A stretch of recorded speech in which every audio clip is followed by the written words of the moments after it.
জানিবলৈ বিচাৰিম যে এই জাননীখনৰ উদ্দেশ্য কি আছিল আমাৰ উচ্চ শিক্ষা বিভাগৰ অধীনত বিশেষকৈ যিসকল এছিষ্টেণ্ট প্ৰফেচাৰ তেওঁলোকৰ নিযুক্তি হয় এই নিযুক্তি ইউনিভাৰ্চিটি গ্ৰাণ্ট কমিশ্যনে যি ধৰণৰ কোৱালিফিকেশ্যন ইলিজিবিলিটি ক্ৰাইটেৰিয়া বান্ধি দিছে তাৰ আধাৰত নিযুক্তি হয় আৰু ইয়াৰ কাৰণে এখন অফিচ মেমৰেণ্ডামত গোটেই প্ৰক্ৰিয়াটো সম্পৰ্কে উল্লেখ থাকে পূৰ্বে এনেকুৱা এখন যিখন OMৰ ভিত্তিত নিযুক্তি হৈছিল তাক লৈ হাইকোৰ্টত কেইটামান কেছ হৈছিল আৰু সেই কেছকেইটাৰ পৰিপ্ৰেক্ষিতত 2022 চনত OMখনৰ সংশোধনী ঘটোৱা হয় আৰু সংশোধনী ঘটাই তেতিয়াৰে পৰা আমাৰ সুন্দৰভাৱে নিযুক্তিসমূহ চলি আছে আৰু ইয়াতে যিখন মানে ইউনিভাৰ্চিটি মহাবিদ্যালয়ে শিক্ষক নিযুক্তি কৰে তেওঁলোকৰ গভৰ্নিং বডি আছে তেওঁলোকে এখন সিলেকশ্যন কমিটি গঠন কৰে তেওঁলোকে একাডেমিক্সৰ ওপৰত কেণ্ডিডেটৰ তেওঁলোকৰ মেট্ৰিকৰ পৰা আৰম্ভ কৰি PhD লৈকে তেওঁলোকৰ যিখিনি একাডেমিক পাৰফৰ্মেন্স থাকে তাৰ ওপৰত ভিত্তি কৰি তেওঁলোকে কেণ্ডিডেটসকলে নম্বৰ পায় ইণ্টাৰভিউৰ কাৰণে ইণ্টাৰভিউ বোৰ্ডৰ কাৰণে নম্বৰ ৰখা হৈছে 100ৰ ভিতৰত মাত্ৰ 3 নম্বৰ গতিকে বাকি 97 মাৰ্কসটো ভগাই দিয়া আছে তেওঁ মেট্ৰিকত কিমান পালে হায়াৰ সেকেন্ডাৰীত কিমান পালে ডিগ্ৰীত কিমান পালে মাষ্টাৰ্ছত কিমান পালে তেখেতৰ PhD আছে নেকি ৰিসাৰ্চ পেপাৰ আছে নেকি প্লাস তেখেতৰ এক্সট্ৰা কাৰিকুলাৰ এক্টিভিটিজ যে NCC স্পৰ্টছ এইবিলাকত তেওঁৰ যদি পাৰফৰ্মেন্স থাকে তাৰ কাৰণেও তেওঁৰ নম্বৰ আবণ্টন আছে এতিয়া ঘটনাটো হ'ল যে আমাৰ মাধ্যম বুলি যেতিয়া আমি কওঁ মাধ্যম বুলি ক'লে কেৱল লিখিত মাধ্যমটোৱেই সম্পূৰ্ণ নহয় তাৰ লগত কথিত বা মৌখিকভাৱে ছাত্ৰ ছাত্ৰীৰ লগত যেটো আমাৰ ট্ৰানজেকচন শিক্ষক শিক্ষয়িত্ৰীয়ে কৰিব লাগে তাৰ কাৰণে লোকেল ল্যাঙ্গুৱেজৰ জ্ঞানটো প্ৰয়োজন হয় সেই কাৰণে OM খনত স্পষ্টভাৱে উল্লেখ কৰা আছে যে all candidates must have proficiency in local language সেই লোকেল ল্যাঙ্গুৱেজটো বৰাকত বেলেগ হ'ব পাৰে বা ব্ৰহ্মপুত্ৰ উপত্যকাত বেলেগ হেতু তাৰ যিখন ইন্টাৰভিউ বোৰ্ড তেওঁলোকে জাজমেন্ট কৰিব বা কুকৰাঝাৰৰ ক্ষেত্ৰত তেওঁলোকে বড় ভাষাৰ জ্ঞানটো তেওঁলোকে বিচাৰিব পাৰে কাৰণ ছাত্ৰ ছাত্ৰীৰ ভাষাটো যদি শিক্ষকে নাজানে তেতিয়াহলে ট্ৰানজেকচন কৰিব নোৱাৰে তো এটো মই ভাবো যে ই একেটা সময়তে এটা ৰিকোয়াৰমেন্টটো ফুল কৰিছে মানে যেতে শৈক্ষিক ট্ৰানজেকচনৰ কাৰণে আৰু একেটা সময়তে ই যে বাহিৰৰ ক্যান্ডিডেটে আহি পেলে যি লোকেল ভাষা নাজানে তেওঁলোকে যাতে চাকৰি পাব নোৱাৰে সেই কাৰণে নিযুক্তিৰ ক্ষেত্ৰত এখন ল্যাঙ্গুৱেজ ওয়াল বুলি ক'ব পাৰে ল্যাঙ্গুৱেজ ওয়াল এখনো নিৰ্ধাৰণ কৰিছে এতেকে স্থানীয় যিসকল ছাত্ৰ ছাত্ৰী আছে ৰাজ্যখনৰ তেওঁলোকৰ স্বাৰ্থ ইয়াৰ দ্বাৰাই সুৰক্ষিত হৈ আছে PRC বুলি ললে PRC তো যিকোনো ব্যক্তি যি অসমত আহি স্থায়ীভাৱে বসবাস কৰিছে তেওঁলোকে PRC সাৰ্টিফিকেটখন পাব পাৰে আৰু আমাৰ ইয়াত PRC সাৰ্টিফিকেটখন মূলত দিয়া হয় সাৰ্টিফিকেটখনতে লিখা থাকে this certificate is issued for academic purpose for admission into various educational institution নিযুক্তিৰ কাৰণে হেখন নাথাকে আৰু নিযুক্তিৰ ক্ষেত্ৰত ৰাইট টু ইকুৱেলিটি এক্টৰ অধীনত বহুত মানুহে হাইকোৰ্টত গুছি যায় যে আমি একেখন ভাৰতবৰ্ষৰ একেখন নাগৰিক গতিকে ইয়াত SC ST এই ধৰণৰ ৰিজাৰ্ভেশন থাকে কিন্তু অঞ্চল ভিত্তিক ৰিজাৰ্ভেশনৰ কোনো ব্যৱস্থা আমাক সংবিধানে প্ৰদান কৰা নাই সেই ডিবেটটোত নগৈও আমি আমাৰ একাডেমিক স্বাৰ্থত আমাৰ মানে এটা কোৱালিটি এডুকেশ্যন স্থানীয় ভাষাত ছাত্ৰ ছাত্ৰীৰ লগত ট্ৰানজেকচনৰ সুবিধা হোৱা কাৰণে আমি এই চৰ্তটো 2022 চনৰ OM খনতে স্পষ্টভাৱে উল্লেখ কৰা আছে এতেকে আমাৰ উচ্চ শিক্ষা সঞ্চালকালয়ে যিখন সাৰ্টিফিকেট দিলে বহুতে কোৱেৰি কৰি আছিল যে কোনোবা মহাবিদ্যালয়ে তেওঁলোকৰ অজ্ঞতাৰ কাৰণে হওক বা অন্য কিবা কাৰণতে হওক মহাবিদ্যালয়ে PRC লৈ পেলে এটা কনফিউজন তেওঁলোকে সৃষ্টি কৰিছিল আৰু সেই কনফিউজনৰ পৰিপ্ৰেক্ষিততে তেওঁলোকে হয়তো উচ্চ শিক্ষা বিভাগে যেটো প্ৰয়োজন নাছিল সঞ্চালকালয়ে এই সাৰ্কুলাৰখন ইস্যু কৰিছিল এটা ক্লাৰিফিকেশন দিয়াৰ কাৰণে কিন্তু হেতু সম্পূৰ্ণৰূপে অপ্ৰয়োজনীয় আছিল সেই কাৰণে এখন প্ৰত্যাহাৰ কৰা হৈছে আপুনি কৈছে যে উচ্চ শিক্ষা সঞ্চালকালয়ে যিখন জাননী জাৰি কৰিছে তেওঁলোকে জাৰি কৰিছে আৰু এইখনৰ প্ৰয়োজন কোনো নাছিল এটো আপুনি মোক কেনেকৈ এটো বিশ্বাস কৰিবলৈ বাধ্য কৰিব পাৰে যে আপোনাৰ অজ্ঞাতে আপোনাৰ সচিবৰ অজ্ঞাতে কোনো ফাইল নোহোৱাকৈ কোনো ফাইল আপোনাৰ ওচৰলৈ নহাকৈ কোনো সচিবৰ ওচৰলৈ ফাইল নহাকৈ এনেকুৱা এটা স্পৰ্শকাতৰ বিষয়ত সঞ্চালক পৰ্যায়ত উপসঞ্চালক পৰ্যায়ত জাননী জাৰি কৰিবলৈ সাহস কৰিব পাৰে ঘটনাটো কি না এইটো মোৰ ডিপাৰ্টমেণ্টৰ আভ্যন্তৰীণ বিষয় এই বিষয়ে মই ৰাজহুৱাভাৱে কোনো মন্তব্য নকৰোঁ আৰু ইয়াক লৈ পেলাই আন্তঃ ডিপাৰ্টমেণ্টৰ ভিতৰতে ইয়াৰ এটা এনকুৱাৰী হ'ব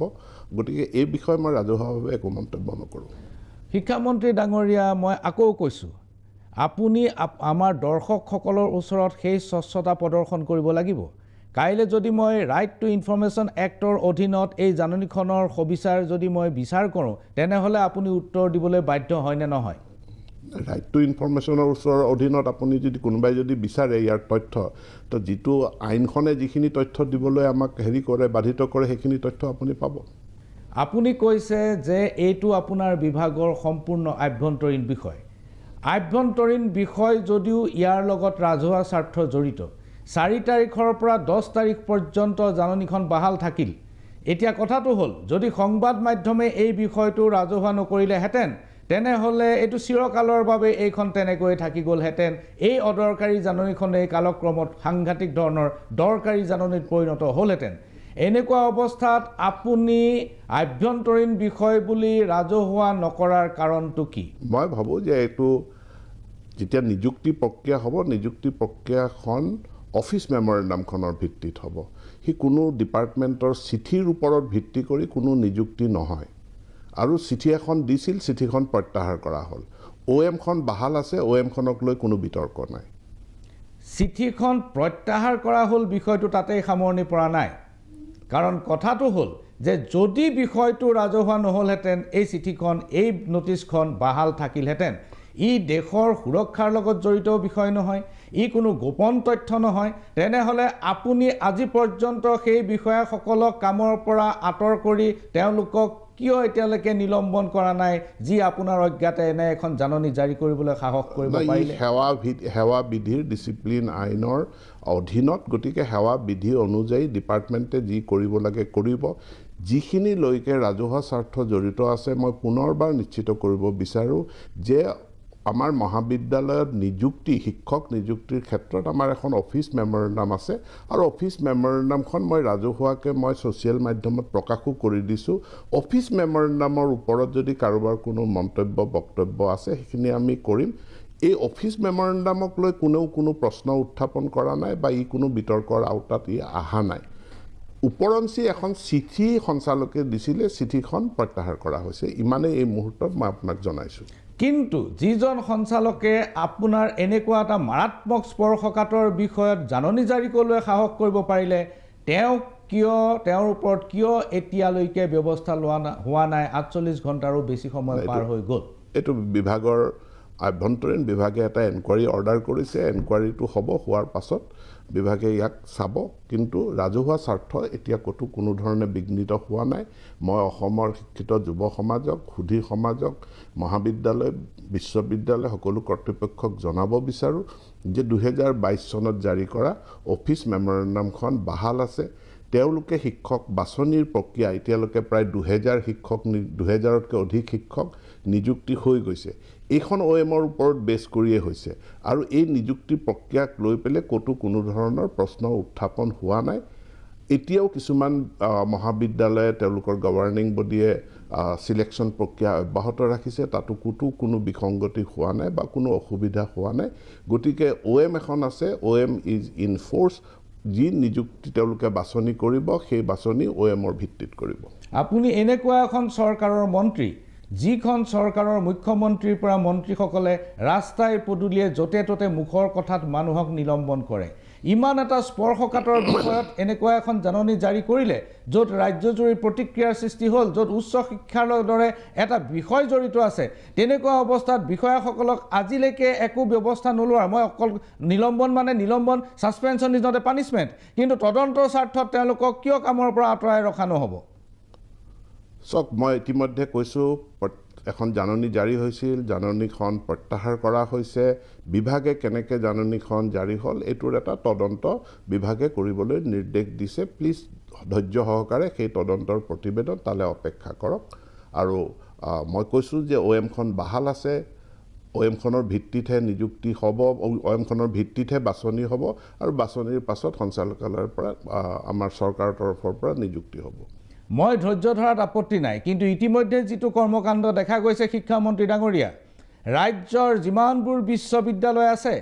তাৰ কালি মুখ্যমন্ত্ৰীৰ যিখন সভা হৈছিল, য'ত সেই 650 টকাৰ ইছ্যুটো ওলাইছিল, য'ত অধ্যক্ষসকলক সেই পইচা ঘূৰাই দিবলৈ নিৰ্দেশ দিয়া হৈছিল, এই সভাখনৰ সন্মুখৰ শাৰীত বহি থকা যিসকল লোক উপাচাৰ্যসকল, এই উপাচাৰ্যসকলৰ 50% অসমৰ বাহিৰৰ। অসমৰ বিশ্ববিদ্যালয়ত উপাচাৰ্য হ'বৰ বাবে অসমত মানুহৰ অভাৱ আছে নেকি শিক্ষামন্ত্ৰী ডাঙৰীয়া? চক বিশ্ববিদ্যালয়, ইয়াতে বিশ্ব শব্দটো আছে। আমি হায়াৰ এডুকেশ্যনৰ এটা পৰ্যায়ত গৈ পেলাই আমি নিশ্চিতভাৱে আমি বিশ্বমুখী হওঁ, আমি বিশ্বমুখী শিক্ষাৰ কথা কওঁ, আৰু সেইকাৰণে ইউনিভাৰ্চেল এডুকেশ্যনৰ কথা কওঁ, সেইকাৰণে ইয়াৰ নাম বিশ্ববিদ্যালয়। গতিকে মই ভাবোঁ যে বিশ্ববিদ্যালয় এখন, আজি অসমৰ বহুত মানুহ তেওঁলোকে দেশে বিদেশে তেওঁলোক গৈ তাত শিক্ষকতা কৰি আছে বা ভাৰতবৰ্ষৰ বিভিন্ন ৰাজ্যত আছে। গতিকে এনেকুৱা হোৱা নাই কেইজনমান আমাৰ অসমৰ বাহিৰৰ পৰা আছে, কিন্তু অসমৰো বহু সংখ্যক লোক অসমতে অসমৰ বিশ্ববিদ্যালয়ৰ তেওঁলোক উপাচাৰ্য হৈ আছে। গতিকে আমি LP school, ME school, high school, মহাবিদ্যালয় এটা পৰ্যায়লৈকে আমি আছোঁ, কিন্তু তাৰ পাছততো আমিতো বিশ্ববিদ্যালয় হ'ব লাগিব। বিশ্ববিদ্যালয় হ'লে আজি আমি অসমে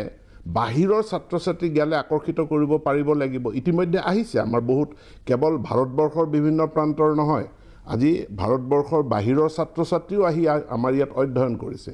আমাৰ ল'ৰা ছোৱালীও গৈ পেলাই তেওঁলোকে ভাৰতবৰ্ষৰ বিভিন্ন ৰাজ্যত তেওঁলোকে শিক্ষা গ্ৰহণ কৰিছে। গতিকে কোৱালিটি এডুকেশ্যনটোৰ ওপৰত গুৰুত্ব দিব লাগে, আৰু মই ভাবোঁ যে আমাৰ বিশ্ববিদ্যালয়সমূহ সেই পৰ্যায়লৈ তেওঁলোকে উন্নীত হ'ব লাগিব। তেওঁলোকে ভাৰতবৰ্ষৰ বিভিন্ন প্ৰান্তৰ পৰা আৰু আনকি পৃথিৱীৰ বিভিন্ন প্ৰান্তৰ পৰা ছাত্ৰ ছাত্ৰীক আকৰ্ষিত কৰিব পাৰিব লাগিব। ই সঁচা অৰ্থত বিশ্ববিদ্যালয় হ'ব লাগিব। ধন্যবাদ ডক্টৰ পেগু ডাঙৰীয়া। এইখিনিতে লৈছোঁ ক্ষণিক সময়ৰ বাণিজ্যিক বিৰতি। চাই থাকক মেজমেল। বিৰতিৰ পাছত পুনৰ ঘূৰি আহিছোঁ মেজমেলৰ মজিয়ালৈ। মেজমেলত আজি উপস্থিত অসমৰ সন্মানীয় শিক্ষামন্ত্ৰী ডক্টৰ ৰণোজ পেগু। ডক্টৰ পেগু ডাঙৰীয়া, আপুনি বিৰতিৰ আগতে আমি সোধা প্ৰশ্নৰ উত্তৰত কৈছিলে যে PRC প্ৰসংগৰ যিখন জাননী ইতিমধ্যে প্ৰত্যাহাৰ কৰা হৈছে, সেইখন জাননী সম্পৰ্কত বিভাগীয় তদন্ত চলি আছে। ডক্টৰ পেগু ডাঙৰীয়া, মই নিশ্চিত যে দৰ্শকসকল আশ্বস্ত নহ'ব, আপোনাৰ এই উত্তৰত দৰ্শকসকল আশ্বস্ত নহ'ব। সন্মানীয় শিক্ষামন্ত্ৰীৰ পৰা দৰ্শকসকলে বিচাৰিছে যে কিয় এই ঘটনাটো ঘটিবলৈ পালে আৰু কেনেকৈ পালে। মই কেৱল সমন্বয়হীনতা বুলি কৈ মই সাৰিব খোজা নাই বা বিষয়টো সামৰিব খোজা নাই। ই সমন্বয়হীনতা নিশ্চয় নহয়। ইয়াৰ নেপথ্যত নিশ্চয় কিবা এটা এজেণ্ডা আছে, যিটো এজেণ্ডা আপুনি আমাৰ সন্মুখত এতিয়াও স্পষ্ট কৰা নাই। ডক্টৰ পেগু, প্ৰথম কথা হ'ল, মোৰ যিখিনি ক'ব লগা আছিল সেই কথাখিনি মই ক'লোঁ। মোক বাৰম্বাৰ প্ৰশ্ন কৰিলেও মই একেটা উত্তৰেই দিম। মই এটা শব্দত কৈছোঁ যে এই জাননীখনৰ প্ৰয়োজনীয়তা নাছিল, কাৰণ OM এখন আছে, OMখনৰ ভিত্তিত সুন্দৰভাৱে বাছনি হৈ আছে, নিযুক্তিও হৈ আছে। গতিকে অপ্ৰয়োজনীয়ভাৱে জাননীখন সঞ্চালকালয়ে দিলে, ইয়াক প্ৰত্যাহাৰ কৰা হ'ল। কেনেকৈ কি পৰিস্থিতিত জাননীখন ইছ্যু হৈছিলে সেইটো বিভাগে তদন্ত কৰিব। এইকেইটা কথাই মই এই ক্ষেত্ৰত ক'ম। ইয়াতকৈ অধিকো মই নকওঁ, ইয়াতকৈ কমো মই নকওঁ। ডক্টৰ পেগু ডাঙৰীয়া, আপুনি কৈছে যে বিশ্ববিদ্যালয় ইয়াৰ এটা ইউনিভাৰ্চিটি, বিশ্বজনীন এটা সত্তা থাকে বা ধাৰণা থাকে, আৰু সেইকাৰণেই পৃথিৱীৰ যিকোনো অংশৰ মানুহ ইয়াত অংশগ্ৰহণ কৰিব পাৰে, ইয়াত চাকৰি কৰিব পাৰে, কোনো সন্দেহ নাই। গুৱাহাটী বিশ্ববিদ্যালয়ত অধ্যাপক ভেংকটা ৰাওৰ দৰে অধ্যাপকে যি বৃহৎ বৰঙণি আগবঢ়াই গৈছে, যি ঐতিহাসিক বৰঙণি আগবঢ়াই গৈছে, বিশ্ববিদ্যালয়ৰ প্ৰতিজন ছাত্ৰ, প্ৰাক্তন ছাত্ৰ সকলোৱে আজিও সেই কথা শ্ৰদ্ধা সহকাৰে স্মৰণ কৰে। ডক্টৰ MS প্ৰভাকৰক আপুনি চিনি পাইছিলে, তেনেকৈ বহু মানুহ আছে যাৰ নাম এতিয়া ক'লে বহুত দীঘলীয়া হৈ যাব, যি গুৱাহাটী বিশ্ববিদ্যালয়ত বহুত ঐতিহাসিক বৰঙণি আগবঢ়াই গৈছে। কিন্তু মনত ৰাখিব যে অধ্যাপক যি পণ্ডিত প্ৰবৰ কৃষ্ণকান্ত সন্দিকৈ আছিল এইখন বিশ্ববিদ্যালয়ৰ প্ৰথমজন উপাচাৰ্য। আৰু ডক্টৰ পেগু ডাঙৰীয়া, মই এই কথাটো অন্ততঃ মানি ল'বলৈ টান পাইছোঁ যে ভাৰতবৰ্ষৰ বাহিৰৰ পৰা মানুহ আহি ভাইচ চেঞ্চেলাৰ হ'লেই বিশ্বজনীনতাৰ মূৰ্ত প্ৰকাশ নাই। ভাৰতবৰ্ষৰ পৰা বাহিৰৰ মানুহ আহি পেলাই ইয়াত আহি পেলাই আমাৰ বিশ্ববিদ্যালয়ৰ VC হোৱা নাই। চাওক, 50% বিশ্ববিদ্যালয়ৰ মানুহ অসমৰ এতিয়া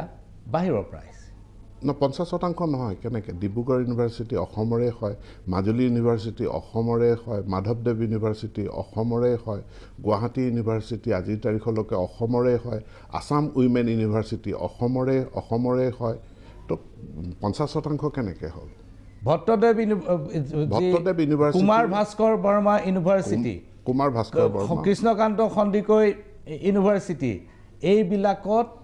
মানুহ সোমাইছে না আপুনি দুখন ইউনিভাৰ্চিটিৰ নাম দুখন নহয় মই লিষ্ট দিব পাৰোঁ তালিকা দিব পাৰোঁ কালি মই নিজে দেখিছোঁ যে সন্মুখত বহি আছে যিসকল তেওঁলোকৰ 50% অসমৰ বাহিৰৰ 50%টো সত্য মই ডিফাই কৰিছোঁ 50%টো শুদ্ধ নহয় এই মুহূৰ্তত আপুনি ক'লে কুমাৰ ভাস্কৰ বৰ্মা ইউনিভাৰ্চিটি তাৰ পাছত আপুনি ক'লে মই আৰু এখন তাতে যোগ কৰি দিব বিচাৰোঁ সেইখন হ'ল কি কয় আমাৰ সতিসাধনী বিশ্ববিদ্যালয় কিন্তু সেইজন ব্যক্তি তেজপুৰ ইউনিভাৰ্চিটিৰে প্ৰবক্তা এতিয়া তেজপুৰ ইউনিভাৰ্চিটিত তেওঁ ইমান দিন সেৱা আগবঢ়োৱাৰ পাছত তেওঁ তেজপুৰ ইউনিভাৰ্চিটিৰ প্ৰবক্তা হিচাপেই তেওঁ এপ্লাই কৰিছিলে তেওঁ হৈছে তেওঁ কেতিয়া আমি অসমৰ বুলি ধৰিম নে বাহিৰৰ বুলি ধৰিম ডক্টৰ পেগু ডাঙৰীয়া দিল্লী বিশ্ববিদ্যালয়ৰ ঘটনা আপুনি জানে 250 জনৰো অধিক অধ্যাপকক অস্থায়ীভাৱে কৰ্মৰত অধ্যাপক যিসকলৰ 17-18-20 বছৰ পৰ্যন্ত কাম কৰাৰ অভিজ্ঞতা আছিল তাৰ ভিতৰত আমাৰ অসমৰ অধ্যাপকো বহুত আছিল তেওঁলোকক যোৱা বছৰৰ আগৰ বছৰ চাকৰিৰ পৰা কোভিডৰ পিছতেই চাকৰিৰ পৰা সম্পূৰ্ণ অব্যাহতি দিয়া হৈছিল আৰু ইয়াৰ পিছত স্থায়ীভাৱে যিসকলক মকৰল কৰা হ'ল তাৰ 90%ৰো বেছি RSS বেকগ্ৰাউণ্ডৰ মানুহ তাত সোমাই পৰিল মই যদি ভাবোঁ মই যদি আশংকা কৰোঁ যে স্থায়ী বাসিন্দাৰ প্ৰমাণপত্ৰ নালাগে এই জাননীখনৰ নেপথ্যত আপোনালোকে এনে কিছুমান মানুহ কলেজ বিশ্ববিদ্যালয়ত সোমাই দিয়াৰ এটা পৰিকল্পনা কৰিছিল সম্পূৰ্ণৰূপে ভিত্তিহীন কাৰণ OM-খনত আমি কোনো হাতে দিয়া নাই OM-খন কোনো চেঞ্জ কৰা হোৱা নাই আৰু OM-খন আমাৰ কাৰণে এটা সুৰক্ষা কবচ আৰু সেই বহুত কথা ভাবি চিন্তিয়ে এই OM-খনত সেই বাক্যটো অন্তৰ্ভুক্ত কৰা হৈছে গতিকে আমাৰ অসমৰ লোকৰ কাৰণে এই OM-খন এটা সুৰক্ষা কবচ ইয়াতে এখন লেংগুৱেজ ৱাল আছে সেই লেংগুৱেজ ৱালখন পাৰ হৈ পেলাই কোনো তেওঁলোকে চাকৰি লাভ কৰিব নোৱাৰে আৰু যিটো কথা কৈছে যে মতাদৰ্শ মানুহৰ মতাদৰ্শ চাই পেলাই ইণ্টাৰভিউ লৈ বাহিৰৰ পৰা মুখখন চাই পেলাই সেইটো কৰিব পৰা নাযায় সেইটো কৰাও হোৱা নাই বাৰুটো কৰা নহয়ও ইয়াৰ পূৰ্বে হৈছে ডিব্ৰুগড় বিশ্ববিদ্যালয়ত এজন উপাচাৰ্যক নিযুক্তি দিয়া হ'ল তদানীন্তন ৰাজ্যপালে প্ৰত্যক্ষভাৱে হস্তক্ষেপ কৰি নিযুক্তি দিছিল তেওঁ ৰাষ্ট্ৰীয় স্বয়ংসেৱক সংঘৰ বেকগ্ৰাউণ্ড আছিল আৰু 10 মাহতে বিয়াগুম কেলেংকাৰী কৰি একেজন ৰাজ্যপালে তেওঁক চাকৰিৰ পৰা বিদায় দিব লগাৰ পৰিস্থিতি হৈছিল আপোনাৰ নিশ্চয় ঘটনাটো মনত আছে গতিকে চাওক ইয়াত আমি বিধিটোৰ ওপৰত ব্যৱস্থাটোৰ ওপৰত প্ৰক্ৰিয়াটোৰ ওপৰত আমি চাব লাগিব গতিকে আজি ভাইচ চেঞ্চেলৰ নিৰ্বাচন কৰাৰ এটা নিৰ্দিষ্ট প্ৰক্ৰিয়া আছে আজি বিধানসভাই এখন বিল পাছ কৰি আমি গভৰ্ণৰক চেঞ্চেলৰ হিচাপে মানে কি কয় মূল আচাৰ্য হিচাপে লৈ পেলাই আমি বিশ্ববিদ্যালয় এখন পৰিচালনা কৰোঁ ভাইচ চেঞ্চেলৰ কেনেধৰণে নিৰ্বাচিত হ'ব তাৰ এটা প্ৰক্ৰিয়া আছে যদি কাৰোবাৰ কিবা ক'ব লগা আছে ক'ৰবাত যদি আমি সংশোধনী বিচাৰিছোঁ প্ৰক্ৰিয়াটোত তাৰ বিধিসন্মতভাৱে সেই সংশোধনী আনিলেই হ'ল আপুনি কৈছে যে সময়ে সময়ে হাইকোৰ্টত এই অফিচ মেমৰেণ্ডামখন লৈ পেলাই চেলেঞ্জ হৈ আছে ডিসপিউট হৈ আছে অসমৰ খিলঞ্জীয়া মানুহে মেধাৱী মানুহে মই সকলো যদু মধু নহয় অসমৰ খিলঞ্জীয়া মেধাৱী শিক্ষাৰ্থীয়ে যাতে কলেজ বিশ্ববিদ্যালয়ত চাকৰি পোৱাটো নিশ্চিত হয় তাৰ বাবে আপোনালোকে অসম বিধানসভাত এখন আইন আনি এই বিষয়টো চিৰস্থায়ী কৰিব নোৱাৰে নেকি না এইটোতো এতিয়া সুন্দৰভাৱে চলি আছে চলি থকাৰ ক্ষেত্ৰত আৰু পৃথক আমি কি লাগে আমাক কাৰণ যেহেতু উচ্চ ন্যায়ালয়ত আপোনালোকে কেইবাটাও গোচৰ চলি আছে বুলি কৈছে এখন আইন যদি আপোনাৰ হাতত থাকে তেনেহ'লে আপোনাৰ কাৰণে সুবিধা হয় মই ভাবোঁ চক আইনখন হ'ব সংবিধানৰ অধীনত ইয়াতে চেণ্টাৰ ষ্টেট ৰিলেশ্যনৰো কথা আছে এতিয়ালৈকে আমি এখন আইনৰ কথা প্ৰয়োজন অনুভৱ কৰা নাই যেহেতু আমি এখন অফিচ মেমৰেণ্ডামৰ জৰিয়তে যিটো আমাৰ আকাংক্ষিত যিটো লক্ষ্য উদ্দেশ্য সেই কামখিনি যেহেতু আমি এখন অফিচ মেমৰেণ্ডাম বা গাইডলাইনৰ জৰিয়তে যিটো কাম কৰিব পাৰিছোঁ গতিকে তাত আমাৰ আইনৰ প্ৰয়োজনীয়তা আমি উপলব্ধি কৰা নাই শিক্ষা বিভাগৰ জাননীৰ ক্ষেত্ৰত আৰু বহুত খেলি মেলি আছে এইখন জাননী আপুনি PRC জাননীখন অদৰকাৰী বুলি ক'লে মই মানি ল'লোঁ বাৰু দৰকাৰী অদৰকাৰী সেইটো পিছৰ হ'ব, মই কিন্তু অদৰকাৰী শব্দটো কোৱা নাই, ভুল নকৰিব, মই অপ্ৰয়োজনীয় বুলি কৈছোঁ। অপ্ৰয়োজনীয় আৰু অদৰকাৰী এই দুইটা শব্দৰ অৰ্থৰ পাৰ্থক্য আছে। অপ্ৰয়োজনীয় বুলি কৈছে, মই মানি লৈছোঁ যে প্ৰয়োজন আৰু দৰকাৰ এই দুটাৰ মাজত পাৰ্থক্যটো মই শিকি ল'ব লাগিব নতুনকৈ। মই অদৰকাৰী বুলি ক'লোঁ, আপুনি অপ্ৰয়োজনীয় বুলি ক'লে। নাই, এটা শব্দ যেতিয়া পজিটিভলি কোৱা যায় তাৰ অৰ্থ বেলেগ থাকে, নিগেটিভলি ক'লে অৰ্থটো বেলেগ থাকে। দৰকাৰ শব্দৰ অৰ্থ বেলেগ, অদৰকাৰ শব্দৰ অৰ্থ বেলেগ। যেতিয়া প্ৰয়োজন কোৱা যায় তাৰ অৰ্থটো বেলেগ হৈ যায়। মই শিকি ল'ম দৰকাৰ আৰু প্ৰয়োজনৰ মাজৰ পাৰ্থক্যটো।